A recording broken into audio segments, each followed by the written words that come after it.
వైఎస్ఆర్ కడప జిల్లా చింతకొమ్మదిన్నెలోని జెడ్పీ హైస్కూల్లో ఆధునిక సౌకర్యాలతో నిర్మించిన సెంట్రలైజ్డ్ స్మార్ట్ కిచెన్ షెడ్ను జిల్లా కలెక్టర్ డాక్టర్ శ్రీధర్ చెరుకూరి పరిశీలించారు. రాష్ట్ర విద్యాశాఖ మంత్రి నారా లోకేష్ జిల్లా పర్యటన నేపథ్యంలో నూతన స్మార్ట్ కిచెన్ షెడ్ ప్రారంభోత్సవం కోసం కలెక్టర్ డాక్టర్ శ్రీధర్ చెరుకూరి జిల్లా ఎస్పీ ఈజీ అశోక్ కుమార్తో కలిసి సన్నాహక ఏర్పాట్లను పరిశీలించారు.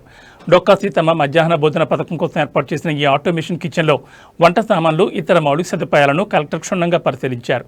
సంబంధిత ఇంజనీరింగ్ అధికారులతో మాట్లాడి వివరాలను అడిగి తెలుసుకున్నారు.